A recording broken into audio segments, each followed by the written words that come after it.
A viral video of violence at a Baltimore school leading to the arrest of 2 officers. Coming up, what's next for the school system? Last night, the Democrats took the stage, and tonight it's the Republicans' turn. Why Donald Trump says tonight's debate will have a different tone than those in the past. And a law school graduate will finally see her day in court after filing a lawsuit against her alma mater. The reason that she says they should pay back her tuition. You're watching Fox 45 Morning News. All local, all morning. 7:02 is the time. New information this morning as the city school superintendent calls for a top-to-bottom review of school police department. This is 2 officers are facing charges for an assault on a student. Larry Collins streaming live from City School headquarters. He's got a closer look at the charges and what happens next. People are looking forward now, Larry. Good morning. Good morning, guys. Well, I'm Larry Collins, Fox 45 Morning News. Thank you, Larry. And that incident involving those 2 officers has raised some questions about police background checks. In fact, this week, the Justice Department urged the police force in Ferguson, Missouri, to use a special database to help weed out bad officers. Raymond Franklin, a retired director of Maryland's Police Standards Agency, is one of the creators of that National Decertification Index. That's a database of officers who have been stripped of their law enforcement licenses because of misconduct. And according to Franklin, the database created in 2000 contains the names of about 20,000 former officers who have been pushed out of law enforcement. But Franklin says it appears troubled officers in Maryland go unnoticed. There are virtually no people on the database from the state of Maryland. And I'll leave it to your judgment if in 17,000 active law enforcement officers, there haven't been a few that have lost their employment, lost their badge. We're told police departments in Maryland are not required by federal or state law to check new hires against that database. Well, the Baltimore City's police union, that president says they have no problem with using the database, but want to assure that there are checks and balances to determine if an officer is on the list for an appropriate reason. A manhunt is underway right now in the Pittsburgh area where a mass shooting leaves 5 people dead and 3 more injured. It happened at a home in Wilkinsburg where a backyard barbecue was going on. Police say at least 2 suspects ambushed partygoers shooting at them from an alley. Their street is always quiet. There's nothing but kids on this street. So to see that, it's new and it's probably shocking to everyone else up here. I'm shaken, so it's pretty bad. 4 women and 1 man were killed. 2 of the injured are in critical condition. And happening today, Mayor Stephanie Rawlings Blake and Baltimore City Police Commissioner Kevin Davis will make an announcement about the next steps in bringing body cameras to the police department.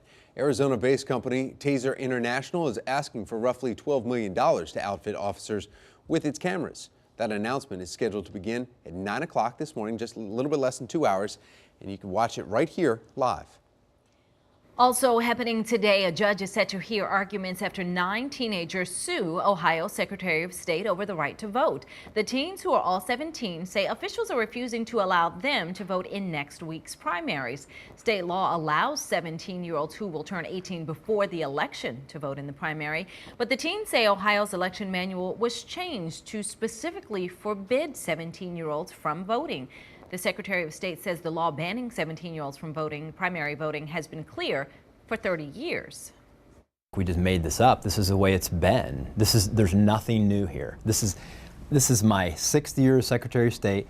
Every primary that I've been involved in has been run by these same rules. Just because I'm not 18 yet, I turned 18 in June, by the way, doesn't mean I'm not, old enough to be, allowed to vote in the primaries. Senator and Democratic presidential candidate Bernie Sanders has filed a similar lawsuit in federal court. He says Ohio is trying to prevent certain 17-year-olds from voting in the primary. For the latest on new and developing stories like these, don't forget to check out the free Fox 45 Morning News app. Search WBFF in your phone's app store to get started. The most interesting man in the world is retiring. Mexican beer company Dos Equis says it is ending its popular ad campaign. What will we do for memes now? I know. It's mainly because the tenure of Jonathan Goldsmith, the man who plays the character since 2007, it's now coming to an end since the ads started airing. Sales of Dos Equis have nearly tripled. The final ad involving Goldsmith has the most interesting man taking a one-way trip to Mars. He's still the most interesting man as he's going to Mars. Right. I mean, he could do that. Well, a replacement will be named later on this year. So will we accept the replacement, or will he forever be the one? No, he's the one. You've got to change the ad campaign. just gotta be right? all you gotta different. Go different. Yeah, you got to go to lizards like Budweiser did, or something like that. You know, it's like you got to. They tripled though. They tripled their the drinkers. Maybe so. we could tie in a woman here then on this. You know, we had the interesting man for what, 9 years. So it's time for the ladies to step Do it the up. women drink Dos Dos Equis? Equis. I'm not a beer drinker necessarily, so I don't know. Sure. Do we yeah, I drink- don't think would we they're, drink that? I don't think Dos Equis is sexist, that- right? no? I mean, it's not a, I it's not a don't man's know. drink or anything like I don't that. know. I mean, it's a All beer. right, let's see. We'll put it out on Twitter to see how many women there are. All right, it's the middle of March, and these temperatures are making it feel more like the middle of summer. Go for Dos Equis right now, right? Okay, The first it was the halibut at Yes. 6 something in the Oh morning. yeah. Now the you're halibut on to the casserole. beer. Obama a halibut casserole? Yeah. Yes. All right. But how long will we be able to enjoy this gorgeous weather while we're sipping our Dos Equis, eating the halibut? Jonathan has your record warmth timeline. You're watching Fox 45 Morning News, all local, all morning.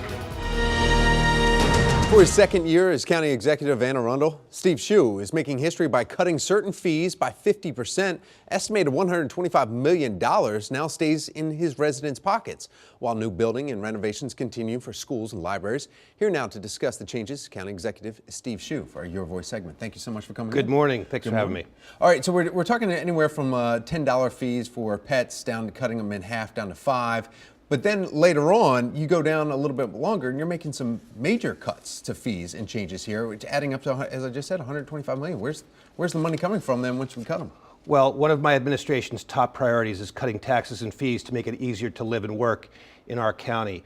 We, last year, implemented the largest tax cut in county history, a cut in income taxes. This year, we're focusing on fees. There are literally hundreds of fees in Anne Arundel County, and we've identified several that need to be cut or eliminated altogether. The one you're talking about is the fee that is charged to homeowners and new businesses to hook up to the water and sewer system. Those fees are enormous. We've cut them by 30%, and that aggregates $125 million in the years to come. So the fee was put in at some point, though, for a reason. I mean, was it a permit kind of a fee to allow, okay, well, you're going to hook up to our water source, then you need to have an inspection or something? Is that what that fee covers? That particular fee supports new capacity, so building up new water treatment plants, putting in new pipes, that sort of thing. And what had happened over the years is the fee had escalated to the point where the fund was actually overfunded. There was way too much money being collected from the citizens than was necessary to maintain the construction program.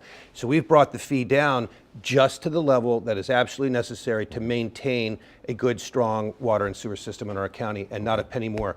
We are not going to nickel and dime the citizens of this county any longer. All right, and by doing that, you're also building some schools, 2 new schools that I know of that I was reading about that are going up. So tell us about that, because you've tightened down a little bit on the budget on certain areas, and then we're going to spend a little bit here. Why spend or renovate? That's exactly right. We've reprioritized the county budget.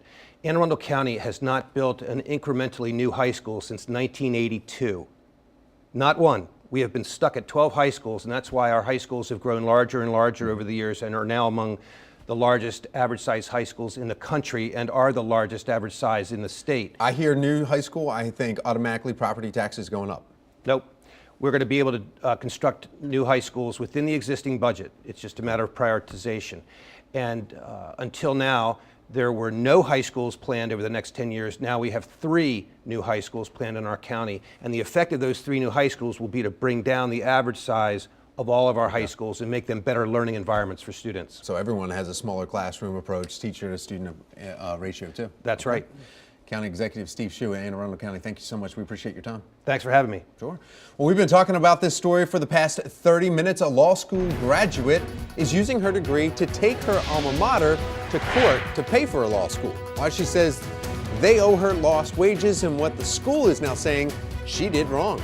7:27 is the time. You're watching Fox 45 Morning News, all local, all morning.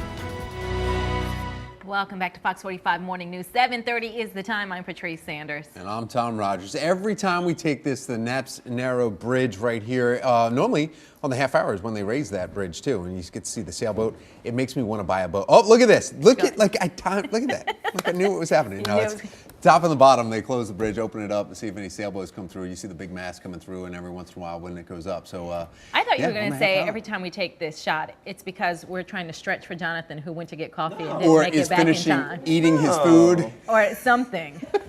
I was just putting the down payment on my boat. Is that what it was? I was busy. We just had to call you out. Is your boat Yeah. coming across that screen right there? Yeah, I saw Gene and the kids in the boat. Waving. Wait. Yeah, I said, "Hey Tom, I'm going to work." All right, well, that's Saw fine. that from the coffee machine, did you? No, they couldn't handle. I do. I have my own little video screen down there right next to the coffee machine. And actually, no, And it isn't vending the machine. coffee machine. It's the vending machine that always. It's a long walk. It is. It's a hike. There's Snyder's stairs a involved. Hanover is worth it. Sourdough hards. Just saying. Anyway. 7:33 is the time. We are learning more about the officers accused of an assault at a Baltimore City school that was all caught on camera. And Larry Collins is streaming live from City School headquarters with new information for us right now. Good morning, Larry. Good morning, guys. A new poll shows the race for Baltimore's mayor is getting tight. Take a look at this. The poll for the Baltimore Sun and the University of Baltimore shows State Senator Catherine Pugh is now favored by 26% of likely voters in the Democratic primary. That's 2 points higher than the 24% who backed former Mayor Sheila Dixon, who's been in the lead for months. Businessman David Warnock is in third place with 10%. City Councilman Nick Mosby comes in fourth with 6%, followed by lawyer Elizabeth Embry. She's got 5%. And happening right now, a slow-moving storm system is soaking the central and southeast U.S. Now, heavy rain has led to flooding, and more is on its way. In fact, right now, there are reports of more than a foot of water. The high water is already blamed for at least 2 deaths. A man was killed in Texas after his kayak capsized, and a driver in Louisiana died when floodwater swept his car right off the road. Our thoughts and prayers are with the people of North Louisiana, but so is our resources. But the worst could be yet to come for northern Louisiana as those floodwaters threaten to swell over atop of Key Levee. And new this morning, a Florida woman is recovering in the hospital after police say she was shot by her 4-year-old son. And according to those authorities, the woman's son was sitting in the back seat, accidentally shot his mother through the back. Police are still wondering how the child got a hold of the gun in the first place. Our young 4-year-old son came into possession of a handgun inside the vehicle and accidentally shot her through the driver's seat. One of our deputies was on patrol on State Road 20 and near the intersection of Roland Avenue when he came across a truck towing a horse trailer that was stopped partially in the roadway. So as he began to slow to check on that vehicle, he noticed that the lady in the driver's seat was motioning to him as if she needed assistance. Well, that mother was taken to the hospital and is stable. The Florida Department of Children and Family Services has also been notified and is investigating how the child was able to get a hold of that handgun. A law school graduate sues her alma mater after she failed to find a job. Thomas Jefferson School of Law graduate Anna Aliberta is suing the school to get her tuition back. She's also seeking lost wages and is asking a civil jury to issue an order preventing the school from misleading students about its postgraduate employment figures. She paid more than $100,000 for a law degree that was not what she purchased, and she would not have gone there had she known the truth. Aliberta's attorney says even though the now 37-year-old graduated with honor, she was not able to find a job with the law firm despite sending out 150 resumes. They claim she wasn't the only one, but lawyers for the school say she didn't try hard enough to get a job. The school says its employment data is overwhelmingly accurate and calls Aliberta's claim meritless. See, now, I saw that, and then I'm thinking, all right, go for her. Good job. All right, let's see this. Let's see how good of a lawyer you are. But then she had to hire a lawyer. Yeah, so kind of took strike it out. one. I'm like, oh, man. Kind of deflated Strike on one. it. But still, interesting point, because a lot of people get out of school, and you see 90% job satisfaction upon graduating. We place you here. You see all those ads. A lot of schools do that. So it's interesting to see if they're. But do they guarantee you a job? They don't guarantee. No, and I think generally everyone knows that. When you go in, you get into a school, you gotta. So they can she help didn't you have crack open the door. You gotta make sure you put your foot in it, right? Right. So she didn't really have grounds to stand on that. We'll find out. I mean, And I guess, I don't know. And anyone can sue for anything at any time. We understand that, but. And it's not just your talent. You got to be the kind of person that people want to work with to also get the job. So maybe there's, who knows? We don't know her. I don't know. We'll have to wait for her lawyer to tell us. I know. I'm She kinda couldn't do it now, I'm herself. Like, man, she should fire her lawyer and do it herself. All right. Well, with this week's gorgeous summer-like temperatures, last week's snow, distant memory. Snow, what are we talking about? How long the 80 degrees will stick around, and we don't need to carry around that umbrella, maybe for any weekend plans. 7:39 is the time. You're watching Fox 45 Morning News, all local, all morning. All right, here's another take on the selfie. This tortoise is taking a selfie with a doctor at the Phoenix Zoo. Allie is 80-something-year-old Aldebra, but that's the type of tortoise, and it weighs about 600 pounds, which is a little bit heftier for his size. He's a little bit spoiled, we should say. Dr. Gary West says it approached him as he was looking at his camera, so he ended up snapping this picture and then walked away with this. So the doctor says that the tortoise, Allie, had a hiccup problem for a couple weeks there. Oh, and so they were annoying. saying, and that he's age 80 and they live well above 100. So he's kind of, maybe midlife crisis going on right here. So That's why he's got the hiccups. The selfie cured it. Now he's feeling hip again. Jonathan. Now the tortoise is going to go and jump into his convertible Porsche coupe and drive off. All right, H. I messed myself up with this stuff. After the last few GOP debates, much of the discussion was about the candidates' personal lives rather than their policies. Yeah, why Donald Trump says tonight's will have a different tone. 7:47 is the time. You're watching Fox 45 Morning News, all local, all morning. And this morning in your Vote 2016 news, the Democratic presidential candidates faced one another in Miami last night. Senator Bernie Sanders is coming off a surprise victory in Michigan, where Hillary Clinton had been leading in the polls.